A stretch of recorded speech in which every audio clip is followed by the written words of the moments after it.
Hello everybody, hope you guys are all doing well on this lovely Friday afternoon. I'm very excited for our chat this week with Morne. It's been fun the last few ones that we've done. So I'm really excited to get into this one. There he is, let's add him to the video. Morne. Okay, to join and then we will get right into the chat. Very excited for this week's chat, obviously, to tap into Morne's wisdom. Oh, there he is. Hello, Morne. Hey man, how you? Good. Good, thanks to yourself. 100%, man, 100%. We just set it up, ready for you. Good to have you back with us.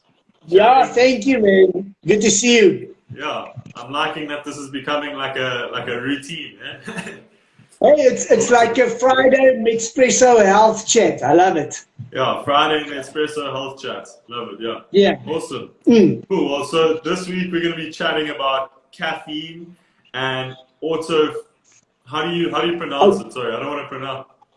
Yeah, it's called autophagy. Autophagy. Yeah. How's it, Jeff? Yeah. Sorry, Jeff just says hi. How's it, Jeff? Hey guys, thanks for joining. Yeah, thanks for joining, Jeff. And Paige says she's excited for this. We're also wow, excited, Paige. cool. Yeah. Nice to have everybody on board. Yeah, that's cool. Good to have some people.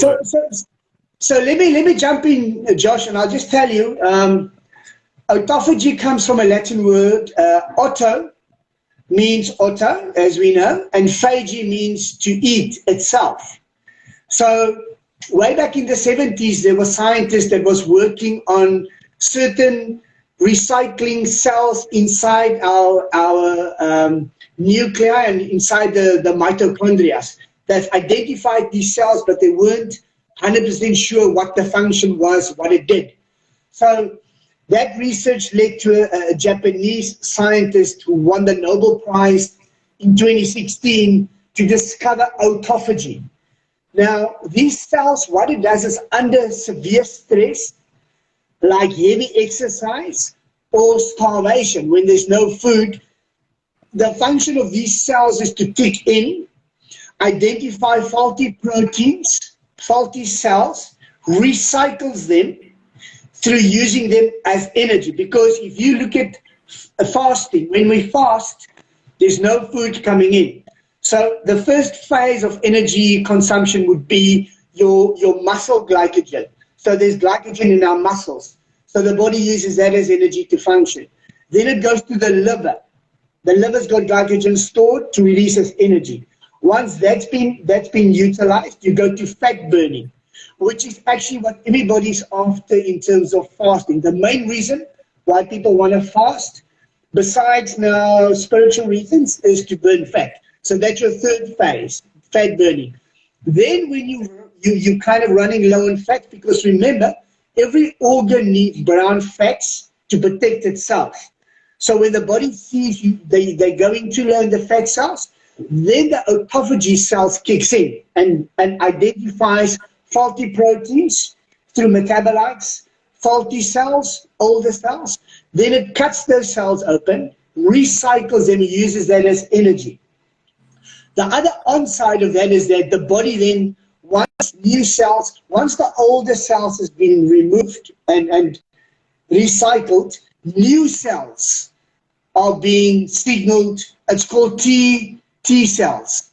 You know, the body then tells the brain, the nervous system tells the body to release more T cells. So, in short, what autophagy means is it means that it recycles the body when it's under stress. Okay. Awesome. And how is autophagy linked with caffeine?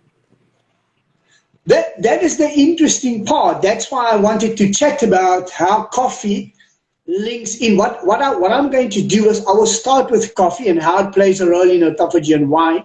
And then I want to mention a couple of other foods that can induce autophagy without you being in a fasted state. Awesome. Now, that's really cool.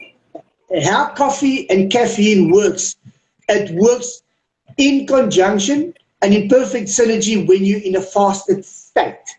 So without getting too scientifically and talk about AMPK pathways and mTOR and what it does and how it works, the long and the short of it is that caffeine and coffee in itself, when you're in a fasted state, triggers autophagy in a different pathway. So when we're in a fasted state, the body sees, okay, we're not having any calories coming in. We've used too much fat. Let's now convert to the cells inside the mitochondria, instruct them to source and surge faulty cells and burn it up and use it up as fuel. But coffee and caffeine specifically uses a different pathway to enhance autophagy in the body. So that is why it is so beneficial to you when you're in a fasted state.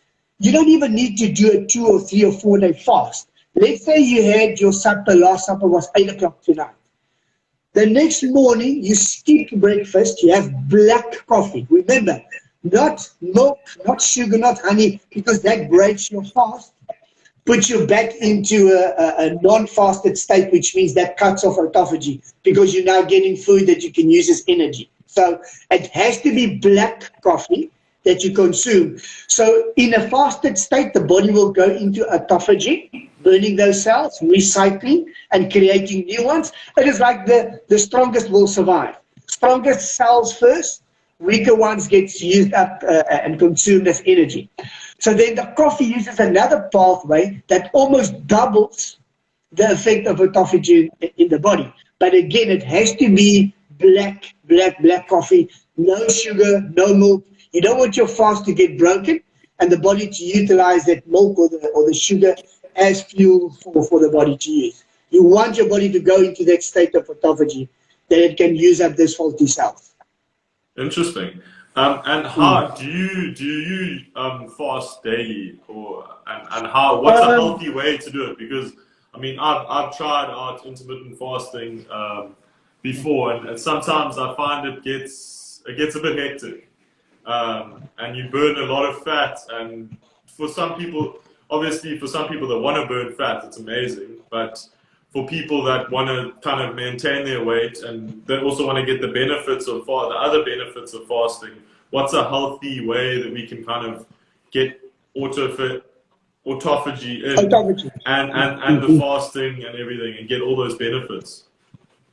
You know, Josh, my approach is always from a health point of view. Again, my whole intention with my own life and friends and family and clients is to see how many new and amazing and scientifically proven ways we can get to extend health span. So 95% of people will look at it from they want to burn fat and lose weight. Nothing wrong with that. That to me is secondary to the health benefits you should focus on in the beginning. It's like all the clients that comes to see me, all they want is they want to look good and they want to be toned or muscular or lean. Then I say, but in my opinion, your approach is completely wrong. That is your end goal. Get yourself and your body in a healthy homeostasis state, and you will get those results. So to answer your question, it's a tough one because I look at it from a health point of view. I would say go into intermittent fasting for the myriad of health benefits you get. Forget about the fat burning. The fat burning will come automatically because that's the way the body has been designed to go into a survival mode to cut down those fats for you to burn and use as energy. But I've done intermittent fasting myself, and I did that as a crash course for a year to get my health back onto par because at the time, my health wasn't what I wanted it to be. I went through a very bad patch 5 years ago. So I had to get my mind and my body right. So intermittent fasting for me at the time was perfect.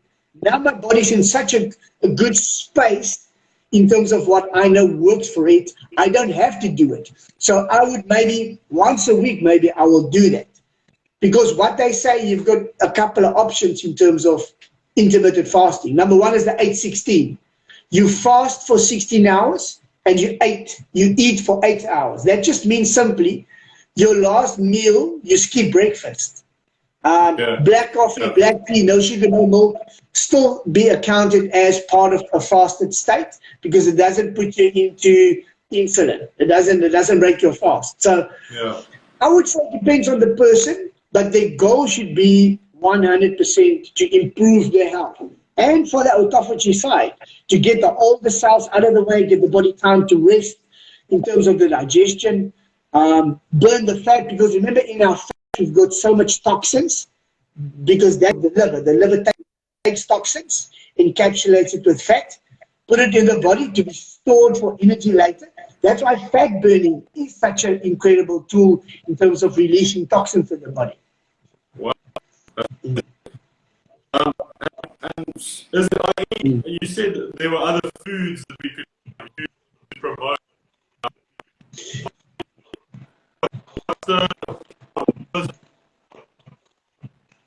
To promote that. Oh, well, yeah, we've got a bit of a bad connection, but I got your question, so I'm going to answer it. Okay. The first one is the coffee we spoke about. Coffee during fasting will definitely improve autophagy. On its own, with food, it won't really do it because you're not in a fasted state. Ginger has been shown to be amazing at increasing or stimulating the start of autophagy. Ginger, turmeric, and green tea. Wow. So those 4 compounds. The last 3, green tea, turmeric, and ginger, you can use with food because that will it kind of tricks the body into stimulating some peptides, turning them on, telling the body that now you have to go into autophagy to kill off all the cells. Yeah. So those 4 foods you can use. So all in all, like from the discussion, what I've gathered is we need, in order to get our health on track, we kind of need to try and get ourselves into a state so that we can kind of get rid of all these old cells and kind of, I don't know, step into our best health. It's been and try and remember to have the sole intention of going into a fasted state for health reasons, and that your secondary benefits of burning fat will be a side benefit of you getting healthier. Because the other benefit of being in a fasted state is you elevate growth hormone levels. That is so crucial because if you elevate growth hormone levels, you naturally burn more fat. You preserve muscle. It releases the right chemicals in the brain for you to feel good, because the function of growth hormone is to keep the bodily systems and organs protected from fasted, prolonged times of fasting, specifically 24-hour and longer fast. So research that we've seen is it releases 2,000% growth hormone after you train in a fasted state, or after 48 hours of fasting, no food. You also produce a high amounts of growth hormone. And other benefit of fasting is lower inflammation. Wow. Always a good thing. Low inflammation when you're fasted state. Always a good thing, because there can be no inflammation when there's water in the body. So when you're in a fasted state, the body uses all the water for other metabolic processes to remove the old faulty cells. Yeah.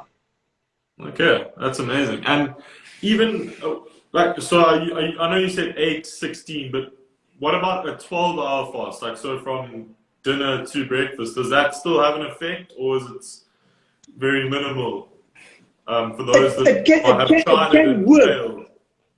Yeah, I think the reason why they're using 16-8 is because most of the research shows your health benefits start kicking in from 12 hours, but that short window of 4 hours between 12 to 16 and on is where the big health benefits comes in, like your elevated growth hormones quadruple, autophagy really kickstarts then, because you don't really want to start autophagy and then eat and that stops because you get food to use as energy. You want it to ride out a little bit and get the full benefit of that before you feed the body the energy it needs to operate. So again, everyone's body is different. I don't recommend just going into a fast like that. I always say, go see your doctor, chat to the doctor, do a proper scan and check up, see if your heart's fine. A long fast is not good for people with liver problems, kidney problems. So first and foremost, go see a doctor, let them scan you, analyze you, make 100% sure that you're fine, that you're healthy enough to do it, and then start slow. Start at 10 hour, see how you feel, 12 hours, 14, 16. Some people can do 2, 3, 4 days. I can't. Most I've done was a 24-hour fast, but that's a dry fast. It's called the hard dry fast, where you don't eat or drink anything. You don't even brush your teeth because your skin absorbs the water. Wow. A 24-hour hard dry fast is exactly the same as a 3-day water fast. That's how intense it is on the body.